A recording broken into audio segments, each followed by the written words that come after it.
Hebrews, Hebrews, Hebrews. This is Prophets of Awakening. It's our Sunday Advanced Bible Study, the 16th of August, 2026. Okay, our main topic I'll be dealing with is Britain, why Britain created Iraq for the control of the oil. We're gonna check it out, and then they're gonna explain it to us why did Britain create Iraq. Okay, another one of their sinister plots. Okay, you can go to our YouTube channel, The Prophets of Awakening. Check out our videos. We have over 1,000 or so videos that you can look at, examine, get the meat out. These videos will lead you to the truth of the Holy Scriptures. And if you like what you're hearing and receiving, I'm asking you to like, share, and subscribe to the channel. It would be greatly appreciated. Okay, we have our cash out at the bottom of the screen for those that want to support this channel. We help it move along. That too will be greatly appreciated. Okay, this is a non-Messianic channel. We deal with the Tanakh and the Torah. Tanakh being the Old Testament, so-called Book of Remembrance from Genesis to Malachi, and the Torah is the first 5 books of the Old Testament that was given to Moses by our Savior and our Redeemer and our Deliverer, the Lord of Hosts.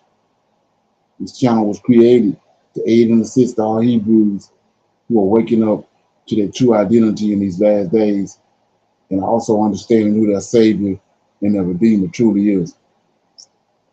Shalom and welcome to this channel, and welcome to our Sunday Advanced Bible Study. Okay, we're going to do our normal, which is a moment of silence, prayer, and a psalm.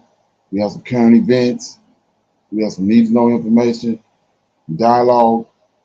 Then we go into our topic for discussion. Like I mentioned, we'll be dealing with Britain creation of Iraq in order to control the oil in the Middle East. Okay. We have scripture reading. We're going to be reading our 5 chapters. We'll be reading out of the book of Deuteronomy. We'll be reading chapters 16 through 20. Okay. We will pick a scripture like we normally do, and then at the same time we'll be sending out the link for our Q&A and anybody that want to come in through YouTube. Okay, then we'll close out. It's a moment of silence for the Lord of Hosts and all that He's doing to bring about our prophesied deliverance in these last days. Okay. O Lord, righteousness and uprightness belong unto Thee. Therefore we come before Thee at this hour, seeking Thy face, looking for righteousness and uprightness, that we may walk before Thee as Thy servants David and Solomon and Samuel and Hezekiah did, that we may walk before Thee in truth and in righteousness and in rightness of heart. Give unto us, O Lord, an understanding heart, that we may discern between good and bad. For we desire to walk after Thee, O Lord, and to keep Your commandments, Your testimony, and Your statutes with all our heart and our soul, to perform the words of the covenant that was written down by Your prophets. O Lord, allow Thy face to shine upon Thy people, and hear our plea. Hear and do, O Lord, and hide not Thy face from us any longer, for we need You so very much at this hour. Peace be unto You. Okay, we'll read the song right quick. Okay.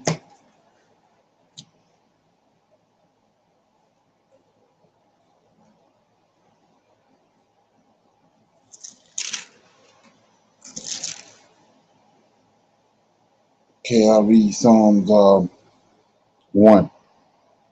Blessed is the man that walketh not in the counsel of the ungodly, nor standeth in the way of sinners, nor sitteth in the seat of the scornful. But his delight is in the law of the Lord, and in His law doeth he meditate day and night. And he shall be like a tree planted by the rivers of water, that bringeth forth its fruit in its season.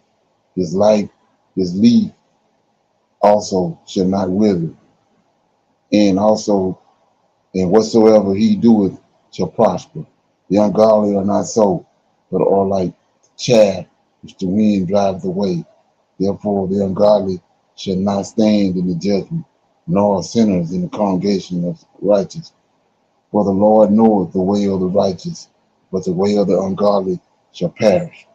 Okay, that was Psalm 1, and it's blessed are the righteous. Okay, so with that being said, We're gonna move on to our current events. We're gonna play the video, then we'll talk about it. Okay.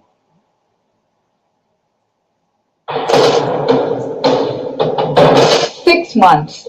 That's how long America has now been at war with Iran. Remember what Donald Trump initially promised? 4 to 6 weeks. Instead, America is now entering month 6. A peace deal came and went. Billions have been spent, weapons are running low, American forces are now stretched. And even Trump's supporters are asking this question: when does this end? So, is Iran turning into Trump's biggest political mistake? Let's find out.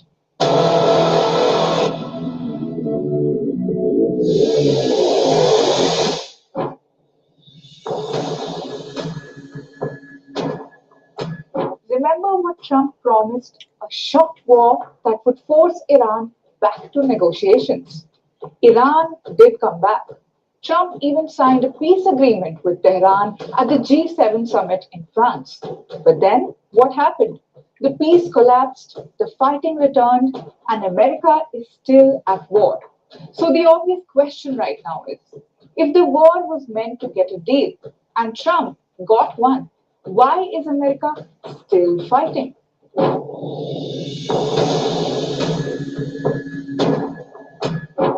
Then came this extraordinary episode. While returning from Turkey, Trump reportedly switched aircraft because of a potential Iranian threat. Staff and journalists reportedly remained aboard the original plane, effectively serving as a decoy. Now, think about that. Washington says Iran has been severely weakened, yet the American president reportedly needed to switch aircraft because of an Iranian threat. So, how weak is Iran really? And if that was embarrassing, the next problem is even more serious.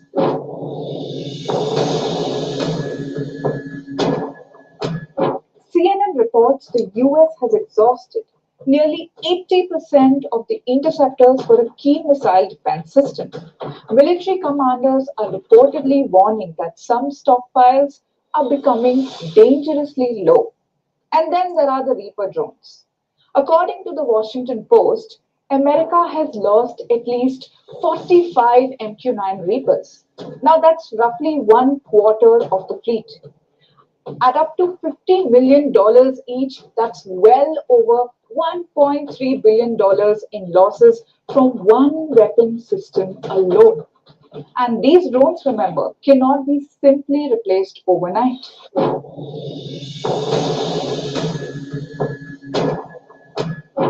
So, what's really happening behind the scenes?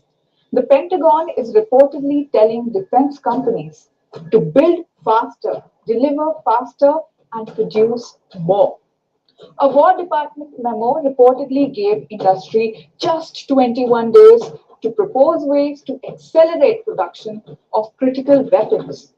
But publicly, Trump says there is no shortage. War Secretary Pete Hegseth has called reports of depleted stockpiles a quote unquote manufactured story.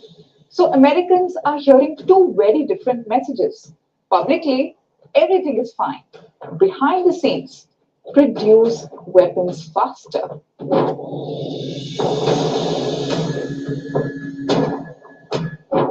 And it's just not the weapons, it's people. The USS Abraham Lincoln has reportedly deployed for more than 250 days, including over 200 consecutive days without coming ashore. CNN reported that one sailor recently went overboard wearing a life vest in what a US official described as a mental health incident. There have also been reports of supply problems, water contamination, and depleting morale. Families of roughly 5,000 sailors and Marines aboard are now reportedly asking, when are they coming home? Because long wars don't just burn through missiles, they burn through people.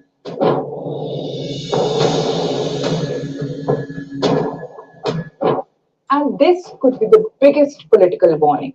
The criticism is not coming just from the Democrats anymore. House Speaker Mike Johnson says we've got to wrap it up. Fox News host Laura Ingraham says the clock is ticking. Conservative influencer Benny Johnson even went further, saying foreign wars with no end in sight are always unpopular. His message: end the war, refocus on America, gas, groceries, housing, immigration, and with the 2026 midterms approaching, that's what matters. Because once Trump's own voters start asking why billions are being spent abroad while they're worried about the prices at home, Iran stops being just a foreign policy problem. It becomes eventually an election problem.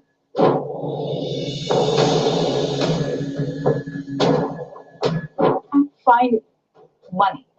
The Pentagon has reportedly told senators it needs roughly $80 billion, largely for continuing operations in the Iran war. At the same time, the White House is seeking a massive $1.5 trillion for Pentagon's budget. So after 6 months, more money, more weapons, more fighting, and still one unanswered question: what exactly is the end game? Especially when Iran reportedly believes its negotiating leverage is actually growing.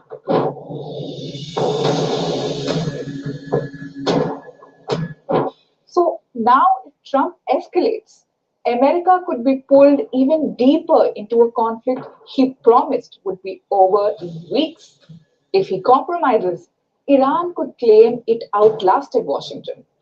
So if he simply keeps fighting, the military and political costs keep piling up, with the midterms getting closer every passing day. And that may be Iran's biggest advantage right now. Okay, you got anything on that? What you think? Shalom, brother Leonard. Well, one part in there about you can see how they treating those sellers, how they think about civilians if they gonna treat their military like that. Exactly. Let them be in those kind of conditions, and then just how the choices that the U.S. is making, where they say $1.5 trillion in just 6 months that they in the hole from the wars. That's crazy. Oh yeah, exactly. Ain't that something? Right. Making no Yeah. sense. Right. Check this out. There are big moves happening right now that are directly going to impact your future standard of living, your kids' future standard of living, and the mainstream media. They are lying to you about what's going on and what comes next. What the US is doing right now by intervening in Japan's currency market tells us everything we need to know about what comes next, not for the dollar, but for the entire global monetary system. In case you missed it, the US has been meddling in Japan's currency market, propping up the value of the yen, which was weakening because Japan has a major debt problem. Okay, we're talking about a debt that is twice the size of Japan's entire economy. Now, the official messaging we've been given is that the US was just being a good ally, doing the right thing, helping out a neighbor.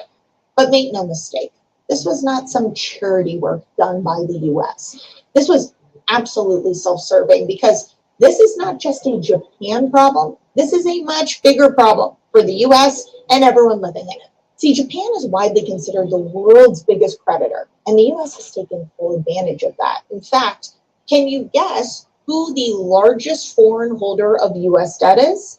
Ding, ding, ding. It's Japan. Meaning that if Japan were to find themselves in a crisis like they are now and suddenly needed cash, or their investors started bringing assets back home or selling off assets to raise cash, that would include selling US treasuries. Now, US treasuries are how the US funds its debt, which is currently closing in on $40 trillion. But it's not just the dollar amount of the US debt that's concerning, it's the speed at which it's growing, specifically the cost of that debt. If you've ever wondered, how is it possible that the US can have so much debt and not be suffering from hyperinflation yet? It's because the dollar is the global reserve currency. That is the last piece of the dam holding that hyperinflation at bay. This is because there's always been demand for US debt, allowing the US to borrow at zero or near zero rates. Up until now, the interest costs today on the US debt are the highest they've ever been and rapidly accelerating. That's because a lot has changed in the last few years. The weaponization of the dollar against Russia, following Russia's invasion of Ukraine, made other nations realize, hey, our US treasuries, our reserves can be frozen or seized with the push of a button. That has spurred on new technology, new payment rails. If you look at the BRICS nations banding together, creating alternate options that bypass the dollar system completely. And not to mention the 2020 big print that devalued the dollar so significantly that anyone out there holding dollars has to question the significance of the value of what those reserves will be worth in the future. See, the number one thing that a global reserve currency has to have above all else is trust. Trust that that currency will have liquidity, reach, and value. And right now, trust in the dollar and the future of the United States financial system is absolutely crumbling.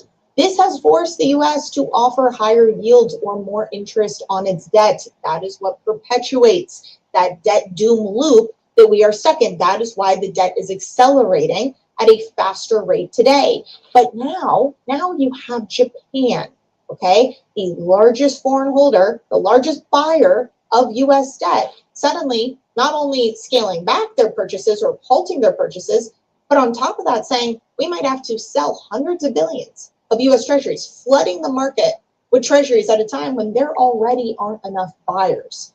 So not only is the US losing its largest buyer, but now they have to find even more buyers for more debt that no one wants. Meaning the rates are going to rise significantly, and or they're going to have to call the buyer of last resort, the Federal Reserve. Either way, no matter how you slice it and dice it, it's going to result in rising costs and more inflation. More global sell-off that's incoming, then you have to ask yourself, how bad was the alternative? What would have happened if the US hadn't stepped in and a couple $100 billion of US treasuries hit the market? They know, that tells you that the US knows that the buyers are not there and we cannot afford more cost on our debt. The US isn't choosing between a good and a bad option. They're choosing which option they can afford to let break first. And to me, that is a signal of where we are today and where we're going next. Now, many people out there have no clue what's going on, which is by design. But if you're watching this video, chances are you see what's happening and you understand what's coming next. That being said, I still get questions all the time from people who watch these videos asking, what can I do to prepare? And my answer is, if you understand the pattern, if you're seeing the signal today, do not try and wait and time this thing. Don't try and calculate it down to the minute of when it's going to happen and when to position. The time to prepare is now, because we won't always have that window. Now, for me personally, what that looks like is, of course, making sure I have a strategy that involves physical gold and silver outside of the system, outside of their dollar-denominated assets, which you truthfully never really own because there's always counterparty risk, unlike physical, right? If you hold it, you own it. Now, if you don't already own physical gold and silver, either way, whatever works best for you. And in the meantime, keep your eyes open. Okay, don't listen to what they say. Watch what they do. Don't. Okay. Got any feedback on that? Shalom, Brother Leonard, she had mentioned they might need to call the Federal Reserve to buy some of the debt. That kind of sound like, well, that's just bringing everything back to them, right? The bankers, the Edomite bankers. Right. Just so them causing this economic collapse. So this what they always do then, how they buy everything back.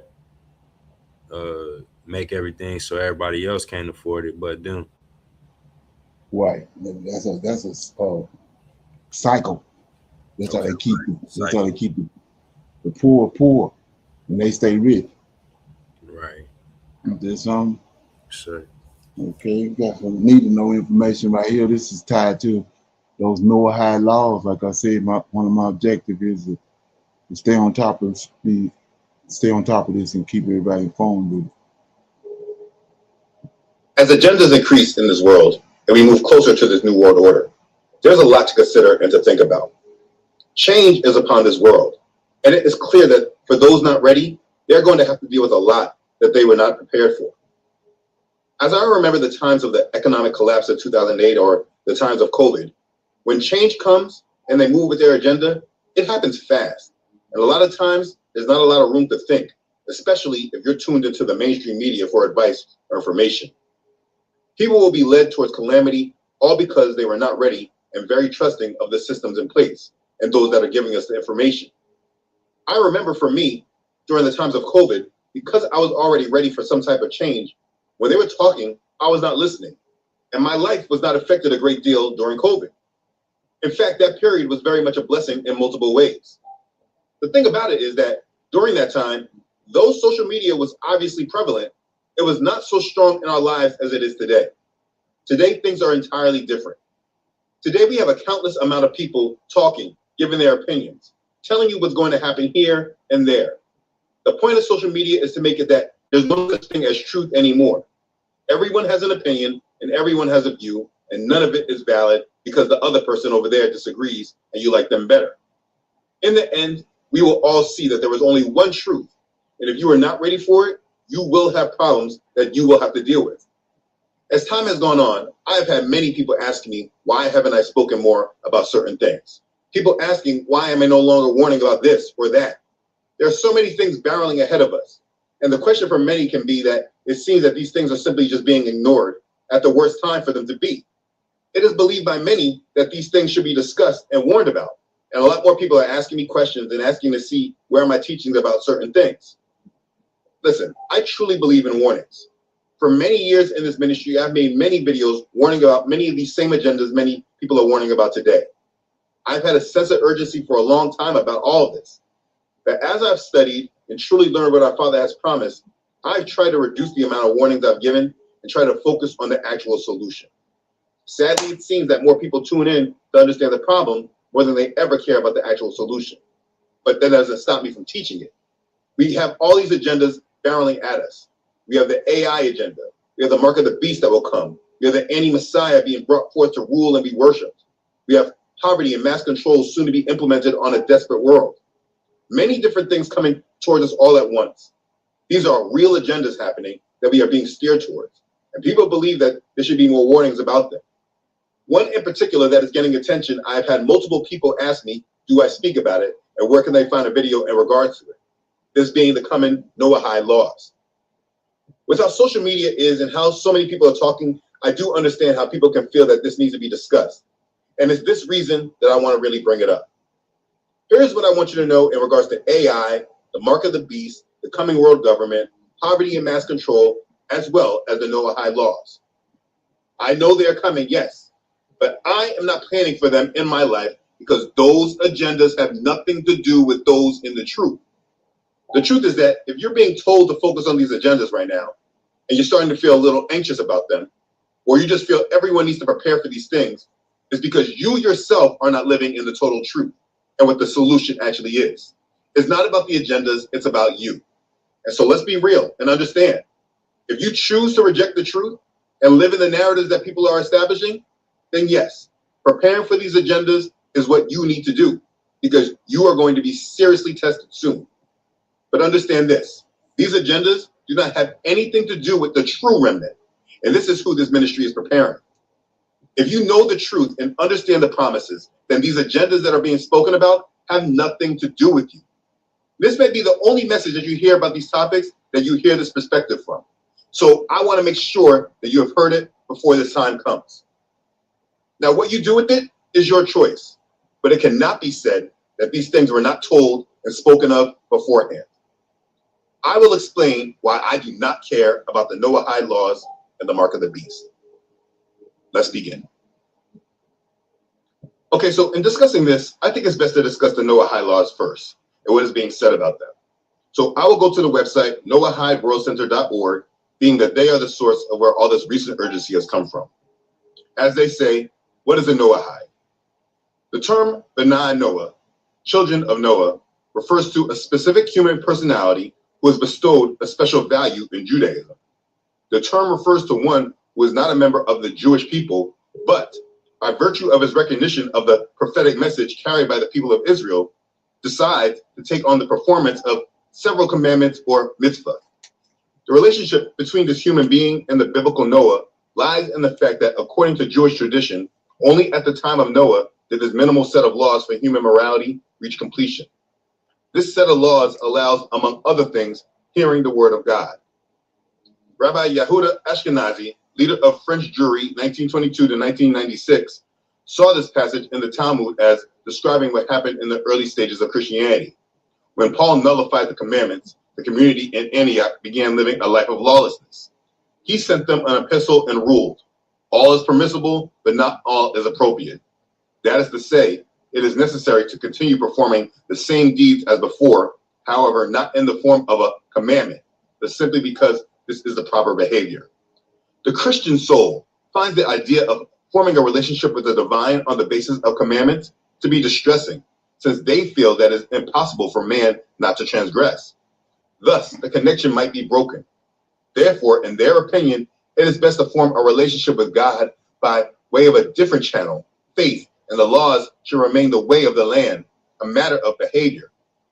Therefore, one might say that when an individual formally accepts upon himself these 7 laws as a result of his recognition of the God of Israel, he is actually returning to the original status of man, where the fulfillment of commandments formed the foundation for the relationship with God. You know, they had something else written in here before, but right before I made this video, they seem to have changed it.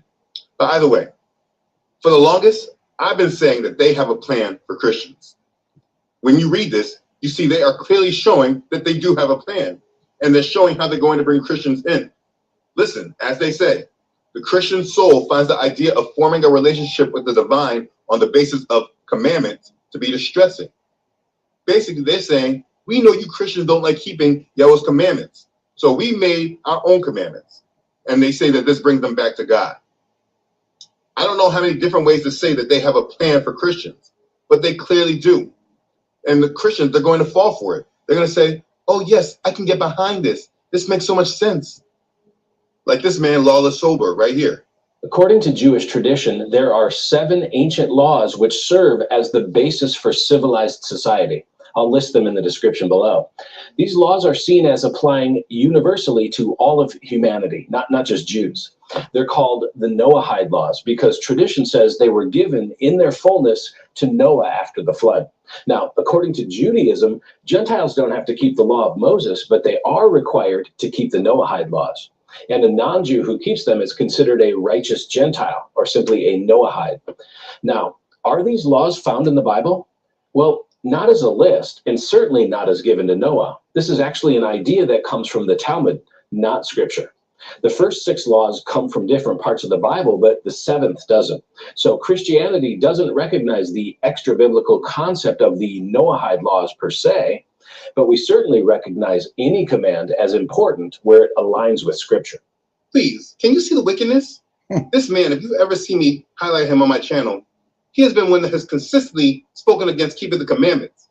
But in this agenda right here he is telling you that these are commandments that we should keep. I've only heard him speaking that Christians do not have to keep the commandments. But in this agenda is the first time you are hearing about commandments that he believes that we should be keeping. Please understand what you're seeing. They are only lawless when it comes to keeping what Yahweh actually says. I mean, the truth is right in plain sight.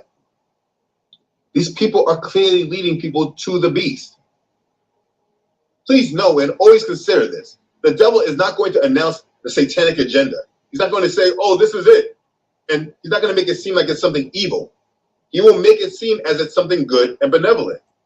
You know, it's just providing justification of control that has a sense of righteousness. But based upon who is implementing them and holding the standard, And also, when you understand the other agendas that are happening simultaneously, then you can pretty much understand what you're seeing here. Again, if you're waiting for Satan to announce that he's placing the world under his satanic rule, then you're going to be very much deceived and you're going to be waiting forever. He transforms himself as an angel of light. So it will not just appear evil. And they will always try to use the word just as Christianity does. But if you know the word, then you can know for certain what you're seeing. That this is real and it's happening, you are very much not ready for what's coming. Are you tired of your ugly?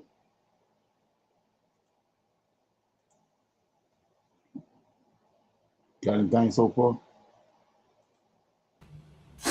Shalom, Yeah. Brother Leonard. With all that explained, Go ahead. Kind of how he was saying, sir, about well at least with the Antichrist, how some people think in the when you looking at the New Testament that the Antichrist gonna come and like announce himself like he's the Messiah or whatever like that. But like knowing and learning from Daniel, you know, the four beasts and how the third beast, the Antichrist, already came. And so that's not what we waiting on when we're looking at this Noahide thing. It's that that last transformation that you were talking about in I think Second Esdras, Brother Leonard, if I'm wrong. Right. Mm-hmm. Yes, sir. Okay. let's deal with my point and reason of why I say I don't care about any of this. Because understand, I do clearly believe that it's real, and I clearly believe that the warnings are valid and that it is going to happen. I absolutely believe that this is a part of the agenda and framework for the New World Order. And let's also add that if you're new to this channel, that I absolutely do not believe in the pre-tribulation rapture. So if you think that's why I don't care, you're absolutely wrong. So why do I say this so confidently that I do not care? Well, again, as I said in the intro, this is about if you live in the truth or not. If you're not attached to the truth, it is why this agenda is going to be for you, because you are about to be tested. This all comes down to the truth. And the thing about this is that the people that you're hearing about this agenda from, please understand that a lot of these people, they are somewhat into the truth. But the overall truth, they reject. And that's why they are going to be tested. And that's why they're preparing you for that test. Now, I know that may be a lot to hear, so let me just prove it to you. I'm going to start here first. Let's listen to this man, Rabbi Dr. Yitzchak Britzowitz, or whatever. Now, keep in mind that it doesn't really work that way. It's not Jews telling non-Jews what to do. It's God telling human beings what to do. God is the creator of heaven and earth. God created all human beings. God created Adam and Eve, and all human beings come from Adam and Eve, and later all human beings come from Noah. Now, when God creates something, there is a purpose in God's creation. God does not create for no purpose. God has given different parts of humanity different missions. The Jewish people, as the priestly class, so to speak, of humanity, were given the mission of bringing God into the world through the Torah and the 613 mitzvot of the Torah. But non-Jews also have a mission and a goal and a purpose for which they will get paradise. They will get eternal reward in Olam Haba, just as Jews do.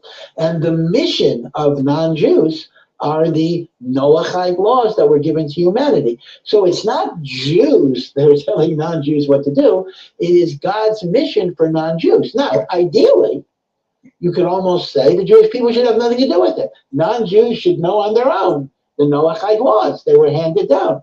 What happened was, over the centuries, non-Jewish populations became disconnected from those roots, just as, unfortunately, Jews became disconnected.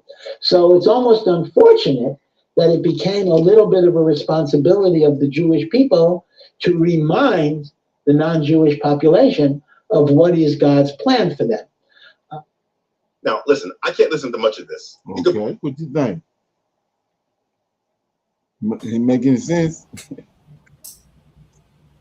it don't not lining up with scripture, with Old Testament.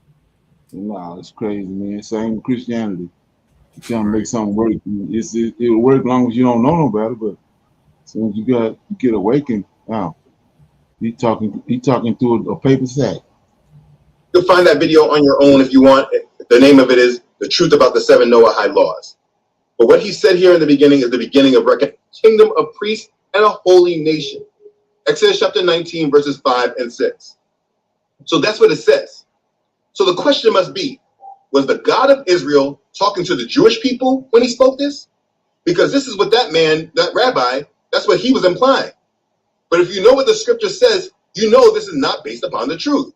Because I didn't finish that verse in verse 6. If you finish verse 6, it clearly speaks of who the God of Israel is speaking to. This is what it says. Now, therefore, if you will indeed obey my voice and keep my covenant, then you shall be a special treasure to me above all people, for all the earth is mine. And you shall be to me a kingdom of priests and a holy nation. These are the words which you shall speak to the children of Israel. Exodus chapter 19, verses 5 and 6. These are the words which you shall speak to the children of Israel. Not the Jewish people, but the children of Israel. And here's the thing. If you don't understand the difference, then you need to really stop everything that you're doing, and you really need to go back and study seriously. It's like the most important thing you can do in this present time in your life. Understand, the children of Israel, they are made up of 12 tribes. Reuben, Simeon, Judah, Issachar, Zebulun, Dan, Naphtali, Gad, Asher, Benjamin, Manasseh, and Ephraim. These are the 12 sons of Jacob, who is named Israel, with some changes that he made, like not giving his son Levi an inheritance and giving Ephraim and Manasseh an inheritance in honor of Joseph.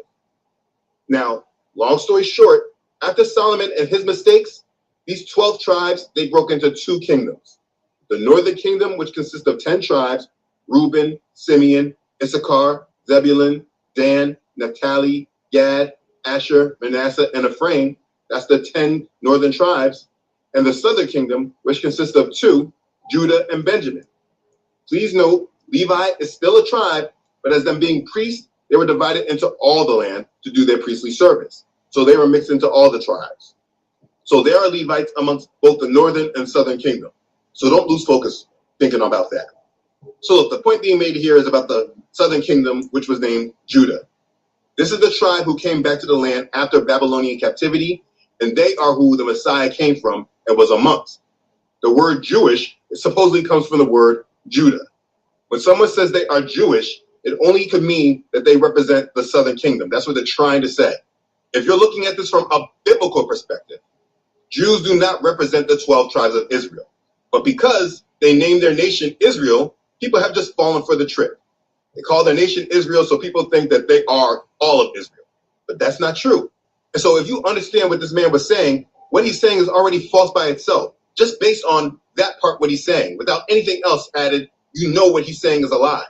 If you knew the scriptures, you would know that the basis of what he is saying is unfounded and not true. Because in order for Bible prophecy to be fulfilled, both kingdoms, the northern and southern kingdom, they must come back to the land. Both of them come back together and are joined together. That's what's prophesied. But they are speaking as if when they came back to the land in 1948, it fulfilled a biblical promise.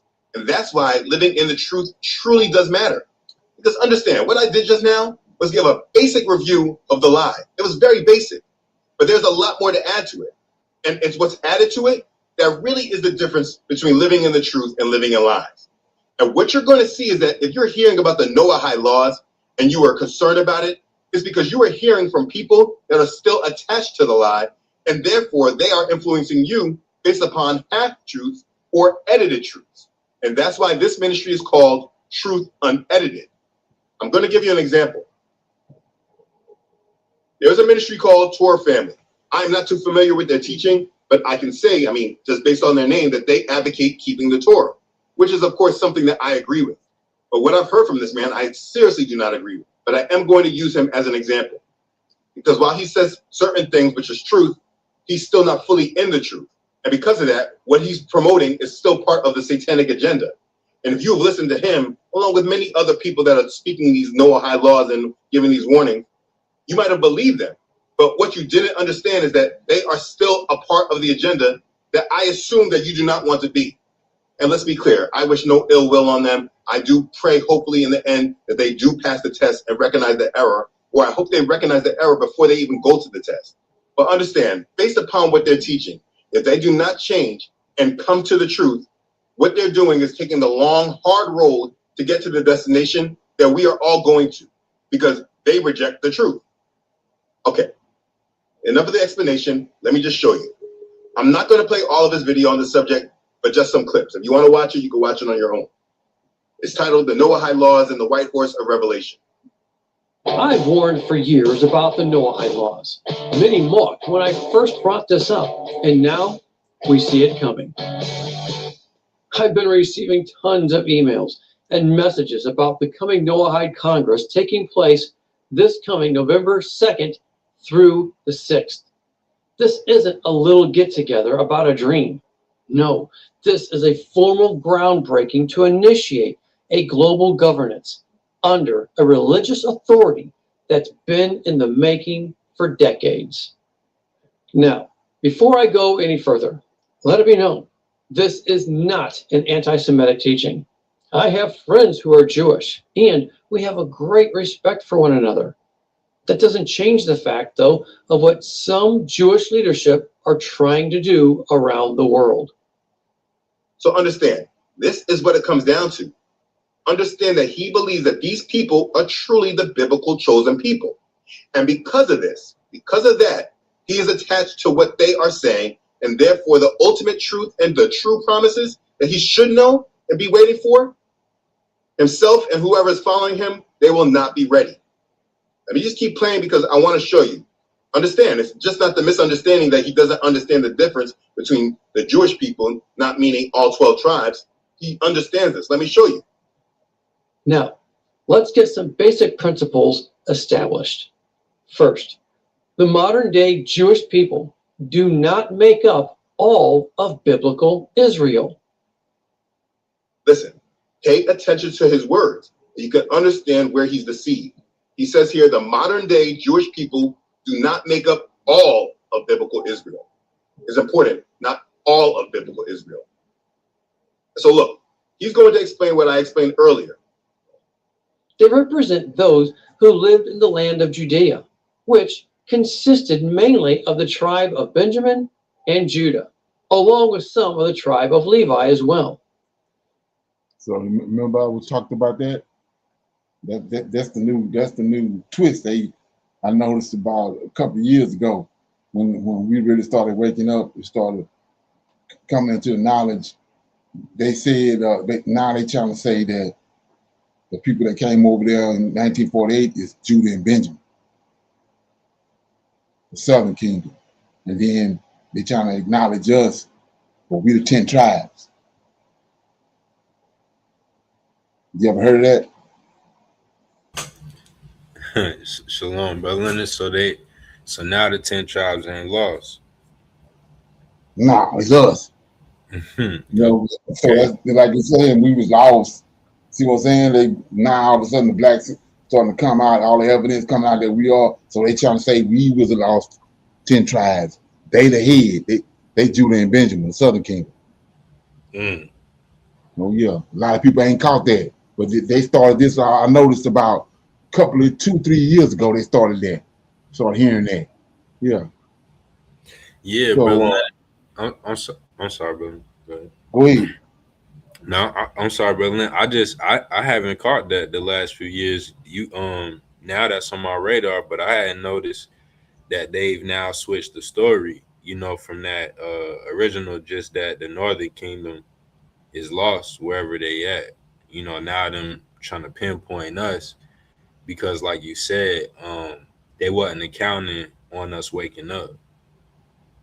Exactly, and because the evidence is so overwhelming now, they had to find a way to try to put us in the situation, and that would keep them where they at, and they can stay on their agenda. But yeah, when I started hearing this, it was a black dude talking to this brother. He got can't think of the name of that. It's a group. Black dudes, they sort of like boule type of dudes, and they got a group. I can't think of it now. I'll think of it. But and he was talking to this Jewish white boy that's, you know, they call themselves want to interact with us, you know, engage with us and on a friendly basis, not from a violent basis, but from a biblical and, you know, so-called civilized way. You know what I mean? Call himself gelling with us. So he was talking to this other guy, and he going right along with it, and he's saying, yeah, we understand who y'all are. You know, y'all the 10 tribes, and then we the one, we Judah and Benjamin. We know that, we understand that. And so they going on along with it like that. And I noticed, and then another guy that do it is Rosenberg. You ever heard of him? The one he started coming on the scene debating with GOCC, the redhead guy, Rabbi Rosenberg. Okay, right. Yes, sir. Yeah. Okay. And that's an Edomite name. Oh yeah, straight up, right, straight up. And so they smoothed it all out. And then another thing that's tied to this, what you see them doing too, is the churches like your boy, Fayette Price. Right. You know what I'm saying? These Christian Hebrews, or the other dude, the one that's in a church in Philadelphia, I think. You know what I'm talking about? The black dude. He got this big Hebrew congregation. They wear the turbans? No, this is a black dude. He got a regular church, like a Christian church, but he's a Hebrew tape. It's like about 3 or 4 of them. They got cyborg when all this started happening, when we started waking up, and now they done recovered. They back to the mega church, but now they got this Hebrew take on it, everything. But they still dealing with JC.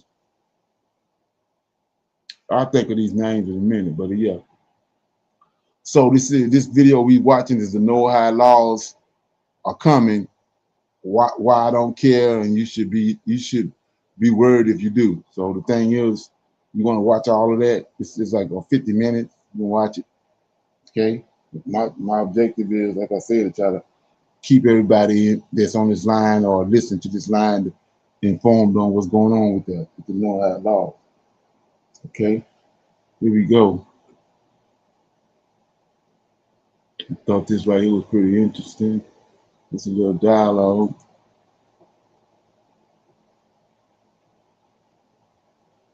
Okay. Just one spray and no weed.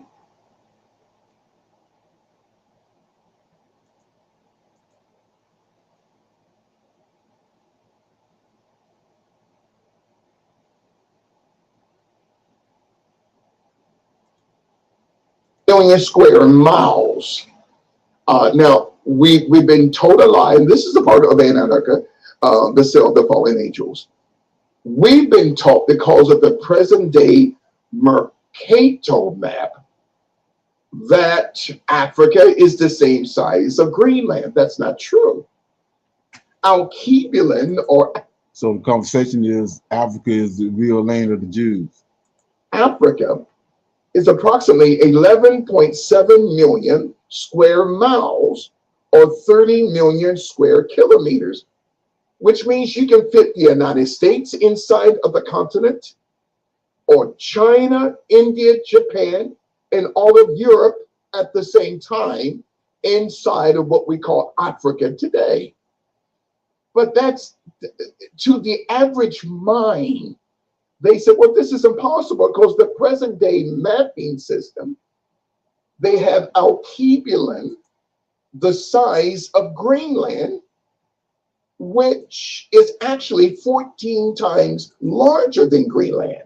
Actually, it's very easy to prove, because if you take the globe, so we have if we divide the globe into 2 pieces, we got the center is the equator, right?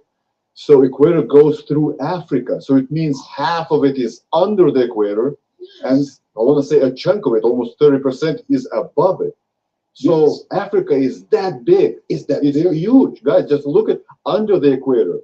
Because of what there is a mapping system called the Mercator MERCATOR projection mapping system created by the European cartographer, and the term cartographer means a scholar of the creation of maps. Gert Day Kremer, G-E-E-R-T space Day, D-E space Kremer, K-R-E-M-E-R, created the Mercator mapping system going back to the 16th century as a common template for world maps today, distorting the size of countries. So now, this is going to, you know this, but this is going to blow people's minds. Laying foundation for, and I love teaching, Antarctica, the Cell of the Fallen Angels.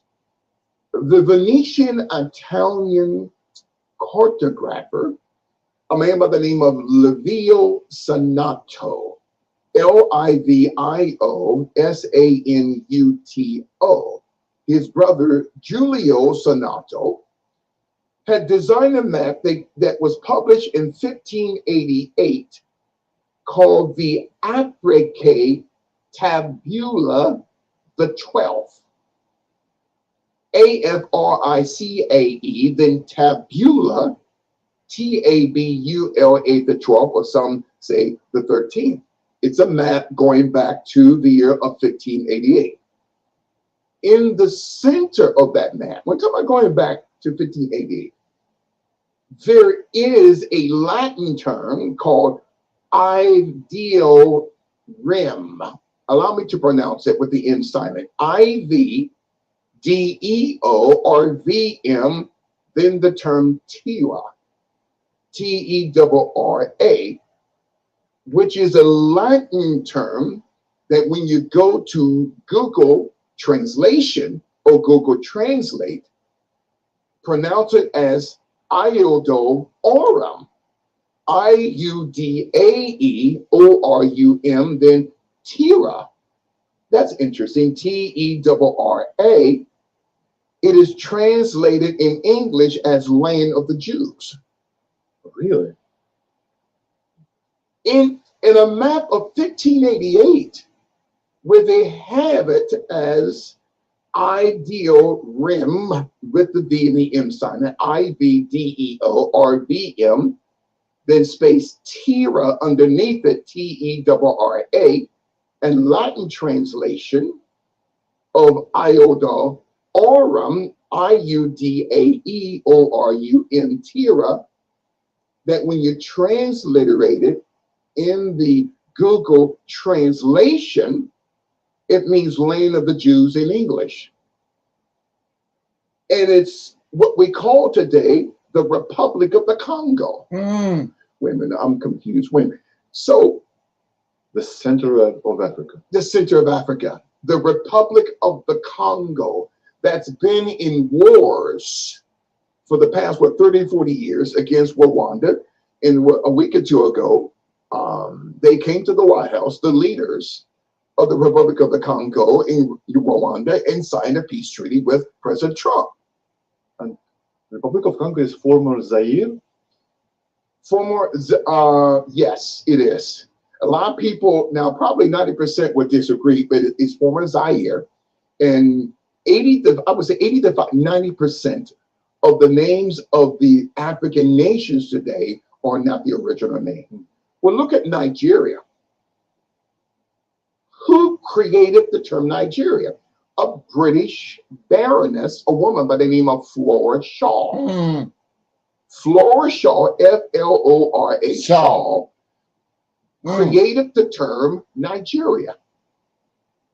So 85 to 90% of the names on the continent are either German, Dutch, British, Portuguese. And so the map maker, the entire Venetian map maker, Livio Sanato's map, in going back to 1588, it shows in the middle the Latin term ideal rim with the V and the M silent. Man, this is mind blowing.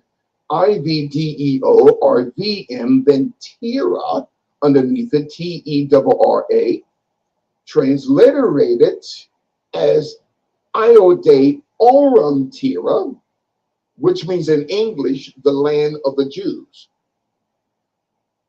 Where that maps what country in Alkebulan today, that goes back to 1588, did the Sanoto brothers deem as the land of the Jews, the Republic of the Congo. So you want to tell me that the Holy Land is not in Israel? According to the Mercator map today, they got the Holy Land, okay, out of place. The Holy Land, what we call Israel, is actually northeastern Alkebulan, or Africa.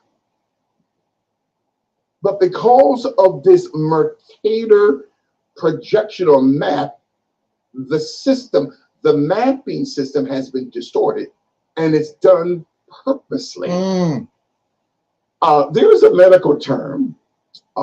It's called situs inversus. S-I-T-U-S, then inversus. It's a medical term, medica. It means that the organs in the body are out of alignment. You know about that. So this Mercator mapping system is a global geographical situs inversus map, where actually, I'm going to bring this up later, that the continent that the deep state calls Africa is turned upside down. I'm going to come back to that in a minute. You know, so it was always interesting to me. Why do we see the globe, the earth, north and south like this? Why not the verse first? Why not the upside down? It's so God is speaking through you. I got to say this, and not to get ahead of the mind of God, but I'm glad that you brought that up. Now, I'm going to bring up later that in the first volume of the seer and the prophet Enoch, every seer is a prophet, but not every prophet is a seer. Of course, another topic for another day. But in the 77th chapter of First Enoch, or the first volume of Enoch, Enoch says that the Western Hemisphere today is actually the Eastern Hemisphere. And the Eastern Hemisphere is actually the Western Hemisphere. And so we'll bring that up later on. And something like that has to be shown on a projector. Because it was, when God revealed this to me a couple of months ago, it was absolutely mind-blowing. According to the first volume of Enoch, in the 70th, actually in chapter 70 and 77, that the hemispheres had been switched. China is not in the Eastern Hemisphere. They're actually in the Western Hemisphere. The United States is not in the Western Hemisphere. We're actually in the Eastern Hemisphere. So you hit a powerful nerve with me on that. And I'll bring that up later on. This is because of demonic influence, as we're laying foundation for Antarctica, the cell of the fallen angels. There is a link. It's called en.RATTIBHA.com/thread. It talks about another Latin term called Tira Dei Giudei. Allow me to pronounce that. Giudei. When translated into English, is called the land of the Jews. So Tira, T-E-R-R-A, space Dei, D-E, space Judea, G-I-U. Interesting, D-E-I. It's an Italian word translated into English as land of the Jews. So Terra is land, terra incognita, right? On the unknown land. But G-I-U-D-E, it's like Judea. U-D-E-I. It's almost Judea. Yes, exactly. But why would the Sanoto brothers call what is called today the Congo and the Congolese people the land of the Jews? Because Jerusalem, where it's at on the map, that's not where Jerusalem is. It's actually in northeastern Alkebulan. That's why the deep state built the Suez Canal. which took them, 10 years to build from 1859 to 1869. Why did the Western powers, through Ferdinand Lepsy, who was a French diplomat, build the Suez Canal to separate Al-Qiblan from Israel, to partition Al-Qiblan, which means the not just the land of the Jews, yes, but Coptically it means the Garden of Eden. Why? See, the Suez Canal is not a natural ravine. So from 1859 to 1869, they built this canal. Had nothing to do with trade and commerce. It was a conspiracy to split the mother continent in order to section the Holy Land from Was not that Holy Land. yeah. So what is the wall in the Jerusalem then? Well, the wall in Jerusalem was built Talmudically. Right. I'll come back to that, but the wall. This is not the wall from the second temple. The temple, but this wall, the Wailing Wall, is a counterfeit wall. Right. It was created by Talmudists going back centuries ago. It has nothing to do with the real wall of Jerusalem that's going to be surrounding the temple, according to Revelation. So every person that goes to Jerusalem wears this hat and bows his head to the wall. This wall is. It's Talmudic scholars built that, and they could. No rabbi, when it was first designed centuries ago, could even pray to whoever they were praying to without wearing those phylacteries, the black cube of Saturn, and which represents a serpentine strap. We're not talking about our Jewish brothers and sisters, right? But the praying wall where every president, every king, in other words, the entire world is influenced by Zionism. The masses of the Israeli people hate Zionism. I am not a Zionist preacher. I'm not a Zionist bishop like John Hagee, okay? And T.D. Powerbomb Snakes and Joe Schulstein. I'm sorry, I don't mean to preach. And these preachers, they are bought and paid for by organizations like the World Zionist Congress. We're not talking about the innocent Israeli people. They hate Zionism because Jacob Rothschild said in an interview a few years ago before his death that his family created the modern state of Israel. And the modern state of Israel, they had their corporation status out of London. That makes no sense. You know what's interesting in regards to Africa? So we're hearing those stories about Ethiopia. The real Israelites, the real Christians, Ethiopia.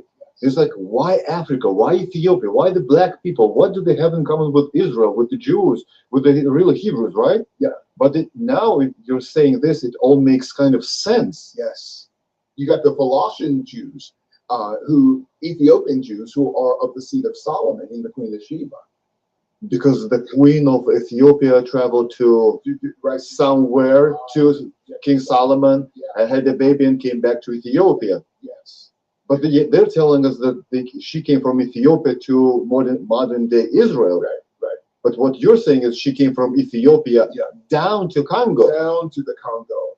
That makes more sense. It makes more sense. And that's why it gets back to the continent of Al-Qiblan on a map is upside down. Solomon was black? Solomon was black. He says, I am black and comely and altogether lovely.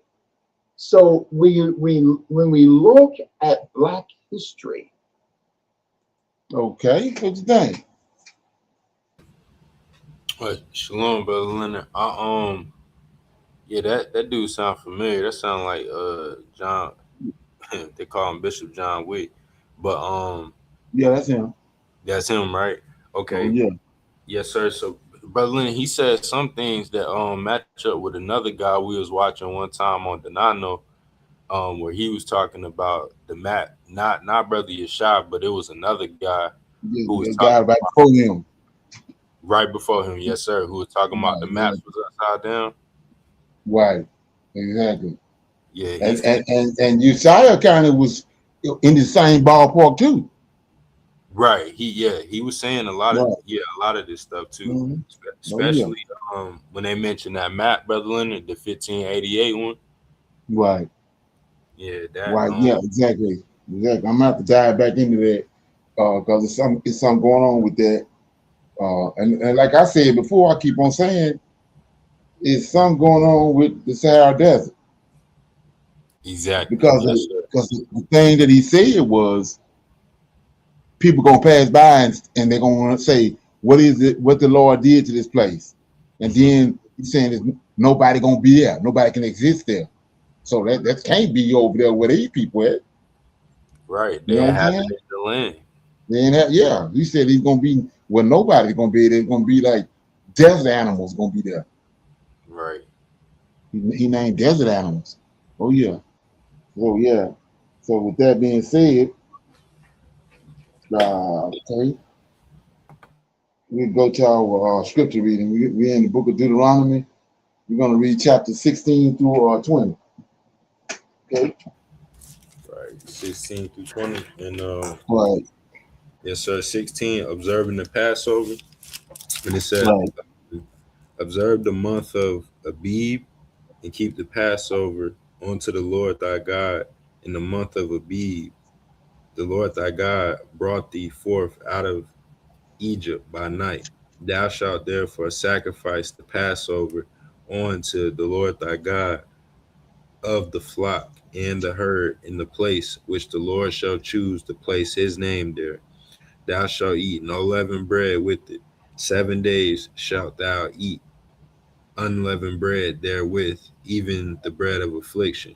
For thou camest forth out of the land of Egypt in haste, when that thou mayest remember the day when thou camest forth out of the land of Egypt all the days of thy life. And there shall be no leavened bread seen with thee in all thy coasts 7 days, neither shall there anything of the flesh which thou sacrificed the first day at evening remain all night until the morning.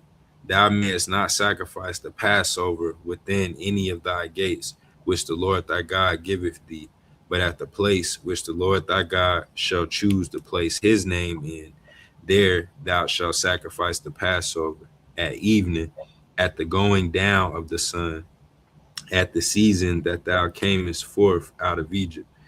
And thou shalt roast and eat it in a place which the Lord thy God shall choose, and thou shalt turn in the morning and go into thy tents. 6 days thou shalt eat unleavened bread, and on the 7th day shall be a solemn assembly to the Lord thy God. Thou shalt do no work therein. 7 weeks shalt thou number unto thee. Begin to number the 7 weeks from such time as thou beginnest to put the sickle to the corn, and thou shalt keep the feast of weeks unto the Lord thy God with the tribute of a free will offering of thine hand, which thou shalt give unto the Lord thy God, according as the Lord thy God hath blessed thee. And thou shalt rejoice before the Lord thy God, thou and thy son and thy daughter, and thy manservant, and thy maidservant, and the Levite that is within thine gates, and the stranger, and the fatherless, and the widow that are among you, in the place which the Lord thy God has chosen to place his name there. And thou shalt remember that thou wast a bondman in Egypt, and thou shalt observe and do these statutes. Thou shalt observe the feast of tabernacles 7 days. After that, thou hast gathered in thy corn and thy wine, and thou shalt rejoice in thy feast, thou and thy son and thy daughter, and thy manservant, and thy maidservant, and the Levite, the stranger, and the fatherless, and the widow that are within thy gates. 7 days shalt thou keep a solemn feast unto the Lord thy God in the place which the Lord shall choose, because the Lord thy God shall bless thee in all thine increase, and in all works of thine hands. Therefore thou shalt surely rejoice. 3 times in a year shall all thy males appear before the Lord thy God in the place which he shall choose, in the feast of unleavened bread, and in the feast of weeks, and in the feast of tabernacles. And they shall not appear before the Lord empty. Every man shall give as he is able, according to the blessing of the Lord thy God, which he hath given thee. Judges and officers shalt thou make thee in all thy gates, which the Lord thy God giveth thee throughout thy tribes, and they shall judge the people with just judgment. Thou shalt not wrest judgment. Thou shalt not respect persons, neither take a gift, for a gift doeth blind the eyes of the wise, and pervert the words of the righteous. That which is altogether just shalt thou follow, that thou mayest live and inherit the land which the Lord thy God giveth thee. Thou shalt not plant thee a grove of any trees near unto the altar of the Lord thy God, which thou shalt make thee, neither shalt thou set thee up any image which the Lord thy God hateth. In Shalom. That was Deuteronomy chapter 16. Right. You notice 21 and 22 is what Manasseh did. Exactly. Right. Okay. Then another thing, when he says that on verse 16, 3 times a year shall all thy males appear before the Lord thy God in the place which he shall choose, in the feast of unleavened bread, in the feast of weeks, and in the feast of tabernacles, and they shall. This is the point I want to make right here. They shall not appear before the Lord empty. So when you say what's going on? Well, like I was talking about being learned men, highly intelligent men. Okay, they're dealing with these angels, and you dealing with the Lord of hosts, and then the 3 times that you come before him, you're gonna come and you ain't gonna have nothing. You're gonna be empty-handed. You know what I'm saying? And the first thing I remember, the first thing that come to my mind, go back to what Jacob told the boys when they came from Egypt. When they got ready to go back the second time, we was reading that yesterday, I think. When they were going back the second time to get Joseph, and Jacob said, "Don't go back to him empty-handed." Right. Okay, yeah. Sir. And that's something. And even yes, sir, Brother Leonard, this might not correlate, but Abel and Cain, I mean, Cain didn't bring his best, but they had to come before Michael and bring an offering. Right, exactly. Right. Sure. Yeah, he came with something, but it wasn't from his heart, and it wasn't righteous. Right. Yeah. Child of wickedness. Right. Oh yes, sir. 17, Brother. Yeah. Yes, sir. And certain abominations of worship, thou shalt not sacrifice unto the Lord thy God any bullock or sheep wherein is blemish, or any evil favoredness, for that is an abomination unto the Lord thy God. If there be found among you within any of thy gates, which the Lord thy God giveth thee, man or woman, that hath wrought wickedness in the sight of the Lord thy God, in transgressing his covenant, and hath gone and served other gods and worshipped them, either the sun or moon or any of the host of heaven, which I have not commanded, and it be told thee, and thou hast heard of it, and inquired diligently, and behold, it be true, and the thing certain, that such abomination is wrought in Israel, then shalt you bring forth that man or that woman which have committed that wicked thing unto thy gates, even that man or woman or that woman, and shall stone them with stones till they die. At the mouth of 2 witnesses or 3 witnesses shall he that is worthy of death be put to death. But at the mouth of 1 witness he shall not be put to death.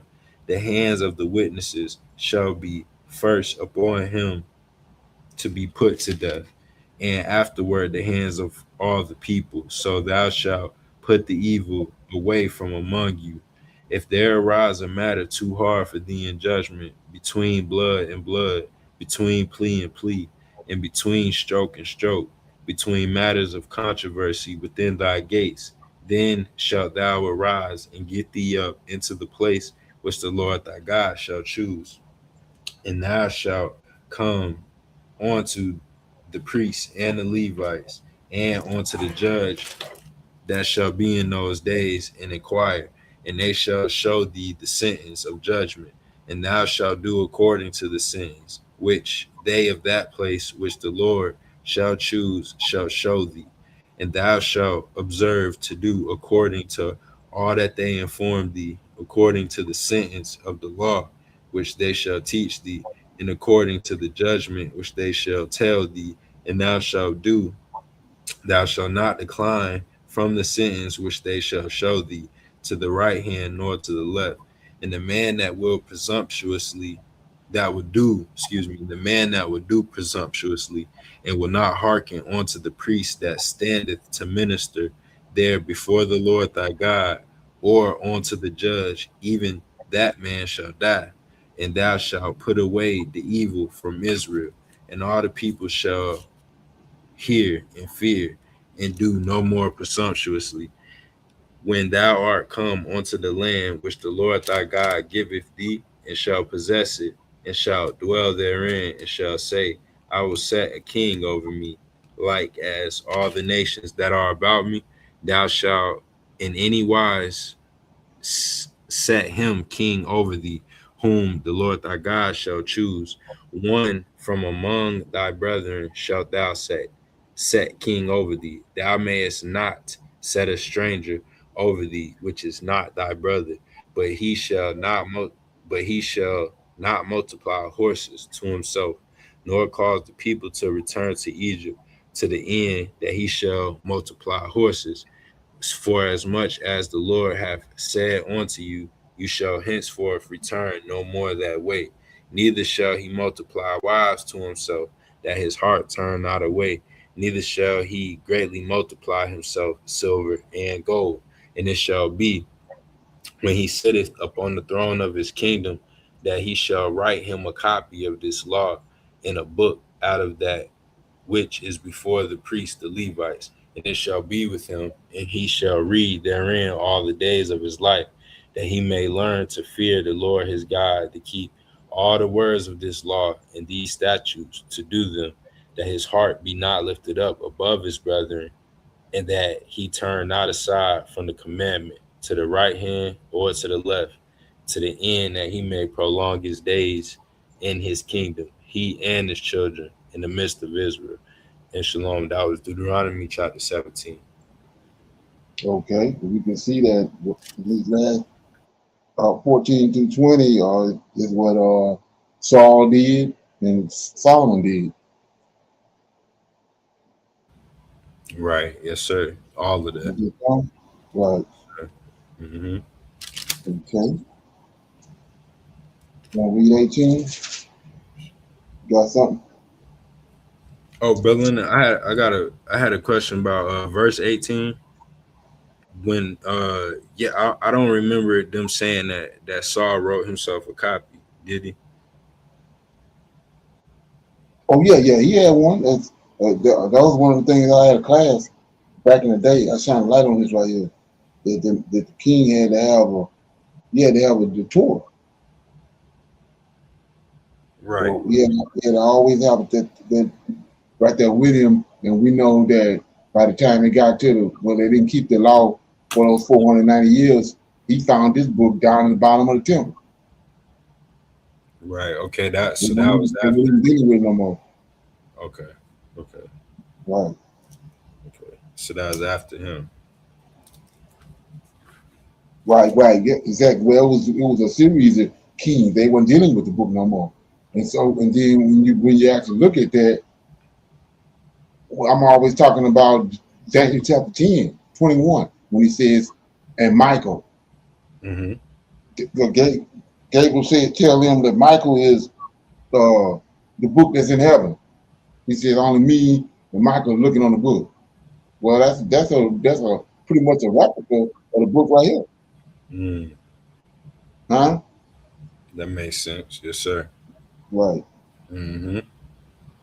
What they say? Yes, sir. Okay. Okay. 18. The priest and the Levites portion. The priest, the Levites, and all the tribe of Levi shall have no part nor inheritance with Israel. They shall eat the offerings of the Lord made by fire and his inheritance. Therefore shall they have no inheritance among their brethren. The Lord is their inheritance, as he hath said unto them. And this shall be the priest's due from the people, from them that offer a sacrifice, whether it be ox or sheep. And they shall give unto the priest the shoulder and the two cheeks and the maw, the first fruit also of thy corn, of thy wine, and of thine oil, and the first of the fleece of thy sheep shalt thou give him. For the Lord thy God hath chosen him out of all thy tribes to stand to minister in the name of the Lord, him and his sons forever. And if a Levite come from any of thy gates out of all Israel, where he sojourned, and come with all the desire of his mind unto the place which the Lord shall choose, then he shall minister in the name of the Lord his God. And all his brethren, the Levites, do, which stand there before the Lord. They shall have like portions to eat, beside that which cometh of the sale of his patrimony. Verse 9, when thou art come into the land which the Lord thy God giveth thee, thou shalt not learn to do after the abominations of those nations. There shall not be found among you anyone that maketh his son or daughter to pass through the fire, or that useth divination, or an observer of the times, or an enchanter, or a witch, or a charmer, or a consulter with familiar spirits, or a wizard, or a necromancer. For all that do these things are an abomination unto the Lord. And because of these abominations, the Lord thy God doeth drive them out from before thee. Thou shalt be perfect with the Lord thy God. For these nations without which thou shalt possess, hearken unto observers of times and unto diviners. But as for thee, the Lord thy God hath not suffered thee to do so. The Lord thy God will raise up unto thee a prophet from the midst of thee, of thy brethren, like unto me. Unto him you shall hearken, according to all that thou desirest of the Lord thy God in Horeb in the day of the assembly, saying, let me hear again the voice of the Lord my God, neither let me see this great fire any more, that I die not. And the Lord said unto me, they have well spoken, that which they have well spoken. I will raise them up a prophet from among their brethren like unto thee, and I will put my words in his mouth, and he shall speak unto them all that I command him. And it shall come to pass that whosoever will not hearken unto my words, which he shall speak in my name, I will require it of him. But the prophet which shall presume to speak a word in my name, which I have not commanded him to speak, or that shall speak in the name of other gods, even that prophet shall die. And if thou say in thine heart, how shall we know the word which the Lord hath not spoken? When a prophet speaketh in the name of the Lord, if the thing follow not, nor come to pass, that is the thing which the Lord hath not spoken. But the prophet hath spoken it presumptuously. Thou shalt not be afraid of him. Okay. Shalom. Yes, sir. Shalom. That was Deuteronomy 18. Well, go back to Joseph. Remember when Pharaoh told all them about his dream and nobody could answer it? And then Joseph came out and saw the urgency. He was going to kill all of them, right? Right. But nobody could answer it. But here they go right here. It says, you start at verse 10. there shall not be found among you. See, all other nations have this. There shall not be found among you anyone that maketh his son to pass, or and his daughter to pass through the fire, or that uses, here you go, divination, observers of time, and enchanters and witches, charmers, consulters, the familiar spirits, wizards. All these are the ones that was before the Pharaoh. Right. See that? Says, for all that do these things are an abomination unto the Lord. And because of these abominations, see that? Check it out. These abominations, the Lord thy God do drive them out from before thee. That's what he done. When he brought Moses them in the land, the Canaanites. They drove all them people out, because this is what they were doing. Thou shalt be perfect with the Lord thy God. For and then here you go. This the dagger. For these nations which thou shalt possess, hearken unto observers of time and unto diviners. But as for thee, the Lord thy God hath not suffered thee to do so. See that? Yes, sir. See? So you good? And Brother Leonard right here, that when they talking about this prophet, this next prophet after Moses, we were Right. talking about that a while ago, how I mean, after Moses died, they're gonna need somebody right then, not 500 years down the line. So Right. and when we started reading Deuteronomy in chapter 1, it already tell you that Joshua is gonna cause Israel to inherit the land. Right. Joshua was the one man that followed behind Moses. Yes, sir. And Moses, he was like the what they call them people? Scribe to Moses. Okay, right. So he learned everything he learned it from Moses. Even Moses laid his hand on him at the end. Well, matter of fact, we go there. That's 31, ain't it? We're on 30. Let me see. Yeah, 33. Yeah, 33, verse 9. See that? 34. That Moses died. The death of Moses. Then it says, verse 8, and the children of Israel wept for Moses in the plains of Moab 30 days. So days of weeping and mourning for Moses were ended. And Joshua, you know the man he talked about in verse 18, chapter 18. Joshua, the son of Nun, was full of the spirit of wisdom, for Moses had laid hands upon him, and the children of Israel hearkened unto him, and did as the Lord commanded Moses. And there arose not a prophet since in Israel likened unto Moses, whom the Lord knew. So there go your answer right there. Right. Okay, you got anything else? No, sir. Shalom. So I read 19:20. It says, when the Lord thy God hath cut off the nations whose land the Lord thy God giveth thee, and thou succeeded them, and dwelleth in their cities and in their houses, thou shalt separate 3 cities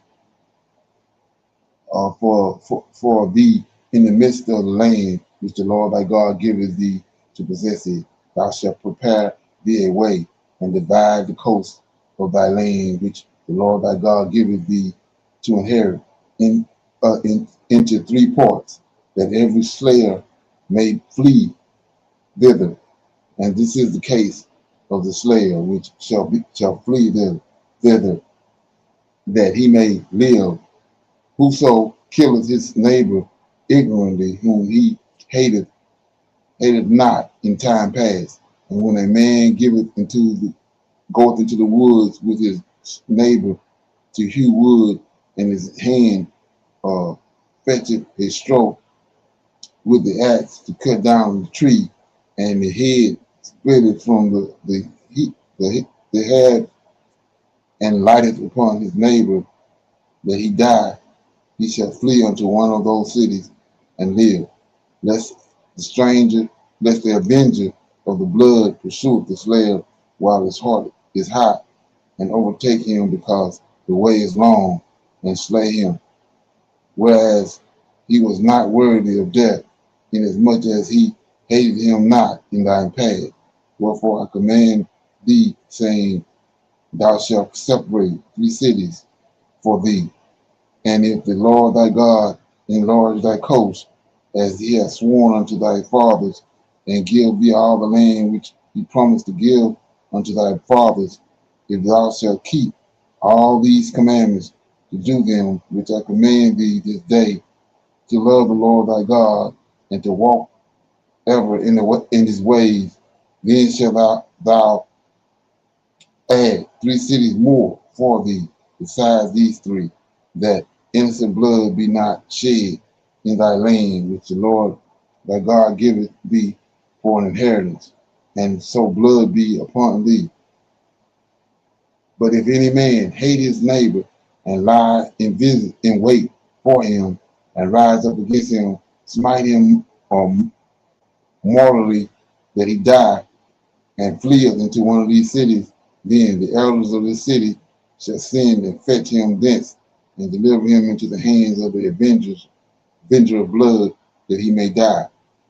Thine eyes shall not pity him, but thou shalt put away the guilt of innocent blood from Israel, that it may go well with thee. Thou shalt not remove thy neighbor's landmark, which they of old times have set in thine inheritance, which thou shalt inherit in the land the Lord thy God giveth thee to possess it. One witness shall not rise up against a man for any iniquity or for any sin, in any sin that he sinneth at the mouth of 2 witnesses, or at the mouth of 3 witnesses, shall the matter be established. If a false witness rise up against any man to testify against him that which is wrong, then both the men between whom the controversy is shall stand before the Lord, before the priests and the judges, which shall be in those days, and the judges shall make diligent inquisition, and behold, if the witness be a false witness, and that he testified falsely against his brother, okay, then shall ye do unto him as he had thought to have done unto his brother. So shall thou put the evil away from among you. And these which remain shall hear and fear, and shall henceforth commit no more any such evil among you. And thine eyes shall not pity, but life shall go for life, eye for an eye, tooth for a tooth, and a hand for a hand, foot for a foot. That was Deuteronomy 19. You got anything on that? Shalom, no sir. Okay. We'll go to 20. The laws concerning war. When thou goest out to battle against thine enemies, and see horses and chariots and people more than thou, be not afraid of them, for the Lord thy God is with thee, which brought thee up out of the land of Egypt. And it shall be, when ye are coming nigh unto the battle, that the priest shall approach and speak unto the people, and shall say unto them, Hear, O Israel, ye approacheth this day unto battle against your enemies. Let not your hearts faint, fear not, and do not tremble, neither be ye terrified because of them. For the Lord your God is he that goeth with you to fight for you against your enemies, to save you. Because he saved you right there. And the officers shall speak unto the people, saying, What man is there that hath built a new house and have not dedicated it? Let him go and return to his house, lest he die in the battle, and another man dedicate it. And what man is he that hath planted a vineyard and have not yet eaten of it? Let him also go and return unto his house, lest he die in battle, and another man eat of it. And what man is there that have betrothed a wife and have not taken her? Let him go and return unto his house, lest he die in the battle, and another man take her. And the officers shall speak further unto the people, and they shall say, What man is there that is fearful and faint-hearted? Let him go and return unto his house, lest his brotherman's heart faint also, as well as his heart. And it shall be, when the officers have made an end of speaking unto the people, that they shall make captains of the armies to lead the people. And when thou comest nigh unto a city to fight against it, then proclaim peace unto it. And it shall be, if it make thee answer of peace and open unto thee, then it shall be that all the people that is found therein shall be tributaries unto thee, and they shall serve thee. And if it will make no peace with thee, but will make war against thee, then thou shalt besiege it. And when the Lord thy God have delivered it into thine hands, thou shalt smite every male thereof with the edge of the sword, but the women and the little ones and the cattle and all that is in thy city, even all the spoils thereof, shalt thou take unto thyself, and thou shalt eat the spoils of thy enemies, which the Lord thy God hath given thee. Thus shalt thou do unto all the cities which are far off from thee, and which are not of thy cities of these nations, but of the cities of these people, which the Lord thy God doeth give thee for an inheritance. Thou shalt save alive nothing that breatheth, but thou shalt utterly destroy them, namely the Hittites, the Amorites, the Canaanites, the Perizzites, the Hivites, the Jebusites, as the Lord thy God hath commanded thee. That they teach you not to do after all their abominations which they have done unto their gods. So shall ye sin against the Lord your God.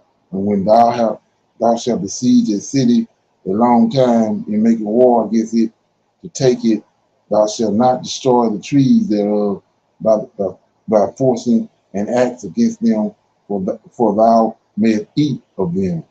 And thou shalt not cut them down, for the tree of the field is man's life, to employ them in the siege.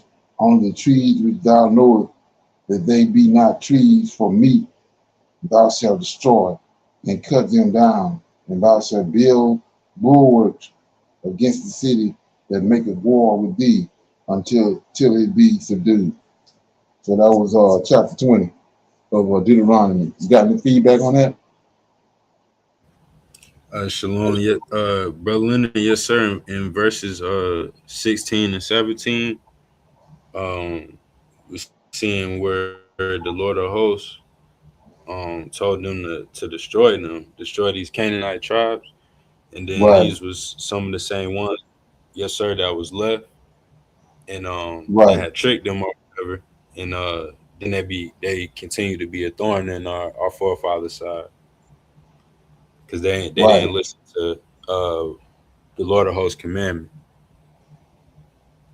Right. You also can, this right here goes along with Genesis 15, when everybody talking about the 400 years, talking about it's in America. Notice what it say. Oh, yes, sir. He said, he told them in Genesis 15, you're gonna come back here, back to the land of Canaan, because the iniquity of the Amorites is not yet fulfilled, right? Sure. So here you go, right here. But of the cities of these people, 16. But of the city of these people, which the Lord thy God doeth give thee for an inheritance, thou shalt save alive nothing that breatheth, but thou shalt utterly destroy them, namely, look at this, namely the Hittites, the Amorites. There they go. So where they coming from? They just came out of Egypt and just did the 400 years, like he told Abraham. Now they come to the iniquity of the Amorites. See that? Right. And another thing, we was talking back about a lot of people not understanding that Israel got people among them, they not Israelites, right? Sure. Mm-hmm. When we see right here, he told them, when you come to a place, utterly destroy them, right? Right. Look at 11. And it shall be, if ye make thee answer of peace, well, go to 10. And when thou comest nigh unto a city, these cities of the people, the Canaanites, these people, Canaanites, right? City to fight against it, then proclaim peace unto it. So before you start fighting with them, proclaim peace to it. Then 11. If it shall be, if thou make thee the answer of a peace and open unto thee, then it shall be. So if they say, yeah, we want peace, we don't want to fight. He says, then open unto thee, then it shall be that all the people that is found therein shall be tributaries. That's how you got people. It's not that was like what happened with the Levite wife. See that? Oh, okay. Right. Yes, They sir. made peace with them, so they allowed them to live. They made them tributaries. Mm-hmm. Yeah. Say when the 12, and if it will be, and if it will make no 11, and it shall be if you make the answer of peace and open unto thee, then it shall be that all the people that is found therein shall be tributaries unto thee, and they shall and they shall serve thee. So they turn them into servants. You don't kill them. But the ones that make war, once they take the city, they destroy everything. So that's how you got these tributaries. See that? Okay. Right. Yes, sir. So, Yeah. so Brother Leonard, those Hivites that was in Gibeon, though, right? When they came up to them and they told Joshua that they didn't want to scrap, right? They Right. said because they heard what y'all did already. So Israel didn't do nothing wrong then in that sense, or Oh no. Those Gibeonites deceived them. okay, They try to make them think that they wasn't people of the land. They wasn't Canaanites. Like he just told them in 17. He said utterly destroy, namely these are 7 nations right here that we over there in Genesis 15. yes, sir. So they try to make them believe they wasn't one of the part of these 7 nations. They said they had came from a far country. And they deceived the Israelites. Okay, right. And then they also did right here what I was just talking about. They made peace. They didn't want to fight. So that already right there, they become tributary because they proclaim peace. Okay. But at the same time, they hoodwinked them and made them think that they was people from a far country. And there's something? Right, yes, sir. Mm-hmm. Okay. So we're gonna open up for Q&A, and then we'll deal with this pick a scripture, and we'll pick a scripture and read it and break it down. Right, yes, sir. Brother Leonard, I'm gonna go to Zechariah 14. Okay. Question about okay, yeah. So Zechariah 14 and verse 21, and it says, and yea, every pot in Jerusalem and in Judah shall be holiness unto the Lord of hosts, and all they that sacrifice shall come and take of them and seethe therein. And in that day there should be no more Canaanite in the house of the Lord of hosts. And shalom. Now Zechariah 14 and verse 21. Okay. And just Brother Leonard, I just when what timeline, what is they what's going on right here? When is he saying there be no more Canaanite in the house of Israel? Well, we see that he gave them those commandments right there, where if they pronounce peace, then you make tributaries out of it.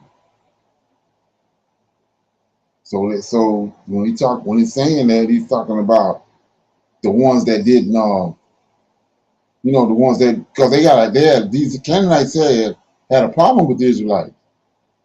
Right. It goes all the way back to when Simeon and them killed all the men because of Dana. Okay, right. Yes, sir. And then it's just because of who they are. But he said that if they proclaim peace to them, those are the ones that they became servants. We see the same situation with David. We wasn't supposed to deal with the Edomites, but David subdued them, and the ones that he subdued, they end up becoming servants. Right. Mm-hmm. Okay. Right. So what I over the years, what I learned is, what we thinking something mean, it don't mean what we thinking in today's term. Right. Okay. You know what I'm saying? Mm-hmm. It's like prime example is virgin. Exactly. Right. Okay. Okay. So with that being said, we'll open it up for some Q&A. Anybody got any questions, any comments, any dialogue? Oh, Brother Leonard, yes, sir. In Zechariah, so this is in Zechariah 13. So Zechariah 13, 7 and 9. So yeah, this where is it at? So it says 7. Oh yeah, so 7, 8, and 9, Brother Leonard. This is my question. Zechariah 13, 7, 8, and 9. This was when I was asking about the 2/3, but I couldn't find the verse where I had read that before. And it says, "Awake, O sword, against my shepherd, and against the man that is my fellow, saith the Lord of hosts. Smite the shepherd, and the sheep shall be scattered, and I will turn my hand upon the little ones. And it shall come to pass that in all the land, saith the Lord, 2 parts therein shall be cut off and die, but the third shall be left therein. And I will bring the third part through the fire, and will refine them as silver is refined, and will try them as gold is tried. And they shall call on my name, and I will hear them. And I will say, it is my people. And they shall say, the Lord is my God." Okay, that's a remnant. So, That's how you get a remnant. okay, right. Right. That's what's getting ready to happen. Okay, so this was talking to us, or just that it happened during the Babylon, and it's gonna happen again. Right, exactly. Even when Antioch people came, it's a righteous remnant. It's always a righteous remnant. And like I was talking about in the book of Obadiah, that's who Esau. He understood that. That's who he killed. Right. Okay, yeah. Those that did escape. Mm-hmm. Mm-hmm. Right.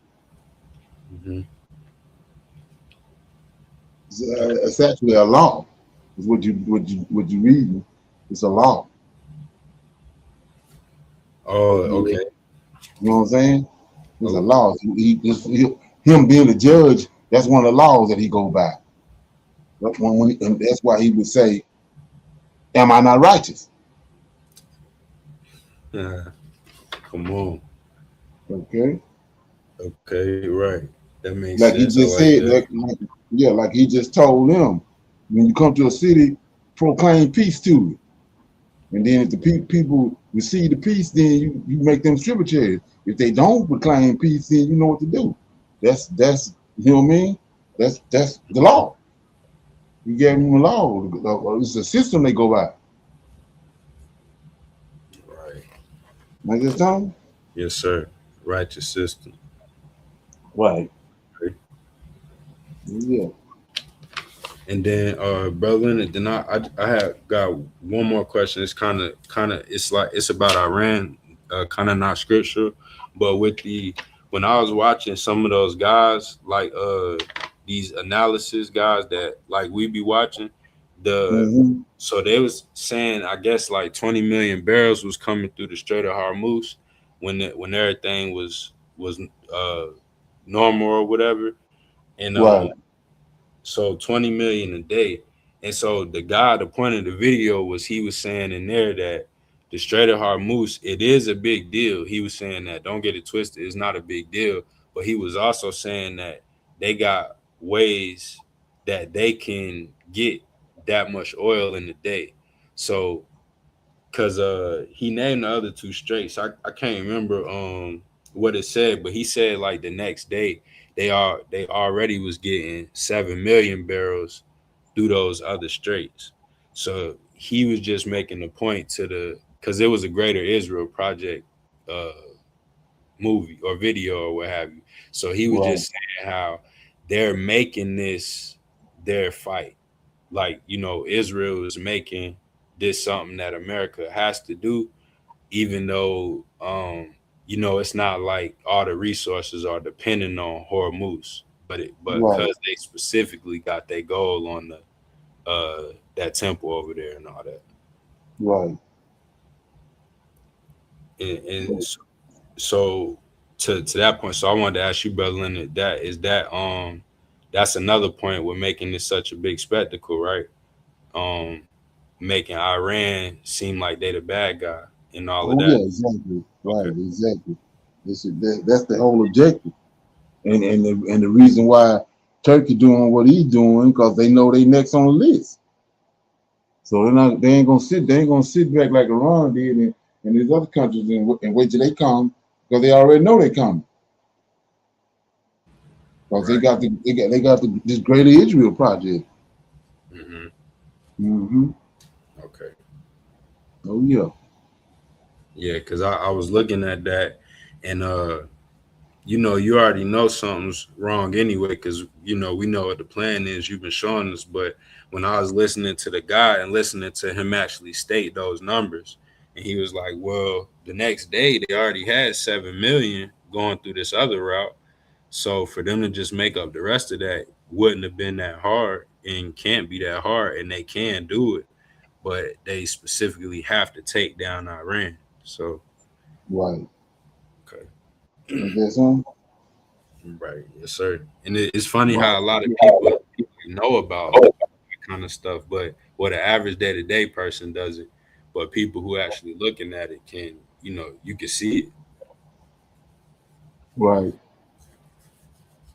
Is that something? All right. Yes, sir. So we're gonna play this right here before we close out. I thought this needed to be put out there. Check it out. A massive egg recall has been upgraded to a class 1, which is the most dangerous level of recalls. And the salmonella that's causing the egg recall is totally different from the salmonella that's causing the jalapeno recall. Different recalls. I'm Dr. Frida. I'll explain to you what a class 1 recall means. I'll talk to you about this egg recall and remind you of the eggs that you need to avoid. Very importantly, I'll tell you what to do if you feel like you've ingested contaminated eggs, and I'll tell you when you need to see your doctor. So the egg recall. You will recall that we talked about this massive egg recall affecting 1,589,577 cartons of eggs. So that was like 19 million individual eggs. Make sure you check out the previous video I did on that recall. Well, initially that was a voluntary recall by the Midwest Poultry Services, but now it has been upgraded to a class 1 recall, the most dangerous one. When the FDA puts out a class 1 recall, that means that if you are exposed to or if you ingest the affected items, in this case the eggs, then there is a reasonable probability that you can have adverse effects. In other words, bad effects. You can potentially get very sick and you can potentially die. Okay, that's what it means. So far, there have been at least 98 cases, 26 hospitalizations at least, no deaths, thank goodness. And the illnesses are in at least 17 states reportedly. The eggs you need to avoid, throw away, or take them back for a refund have best by dates between July 20th and August 17th, 2026. They have plant codes, just look on the cartons, of P1950 and 0840962. Julian dates between 157 and 184. White shell eggs, as well as those brown cage-free eggs. If you do eat an affected egg, then One of the major symptoms is diarrhea. It usually kicks in between 8 hours and 72 hours, but the incubation period is anywhere between 6 hours and 6 days. Most people do fine on their own. They get better within 4 to 7 days, but here's when you need to contact your doctor.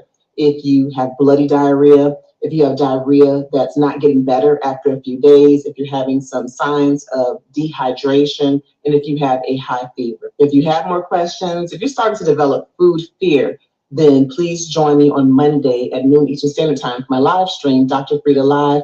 I will have a live Q&A. We'll talk about, a bunch of these food recalls. And if you enjoy updates and evidence-based medical information like this, please be sure to give me a follow and subscribe. A massive egg recall has been upgraded. Okay, what you think? You ain't heard nothing about that? Right, yes, sir.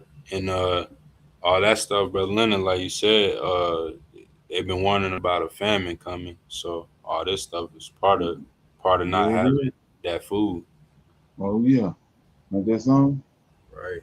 So it's like down if you do and down if you don't. Yes, sir. And Brother Leonard, to that again, right, with the eggs, I know that's one thing that in health, a lot of people that, and again, Black people that have been changing their health, and like, I know eggs is something that I don't know how to like it's a meal or whatever though. People eat a lot of eggs that do a lot of different diets, so that boil them and all that. Right, yes, sir. Boiling, hard boiled eggs. And working out and stuff. So that seemed like another attack on us. Right. Exactly. Okay. You good? Shalom, yes, sir. Okay. So with that being said, I'm gonna say shalom, everybody. Well, I'll see everybody on Tuesday for our Tuesday Tanakh and news briefing. Okay. Shalom. Shalom and another shalom. Shalom.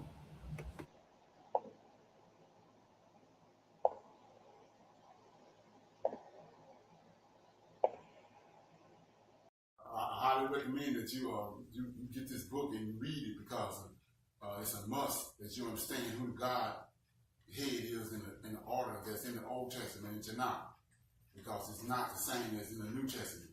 And when you read this and you get an understanding, then the scriptures open up and then you begin to understand. So I highly recommend that you get this book. It's the Elohim of Israel, and it's a breakdown on the word Elohim and who the God of Israel is and the Godhead.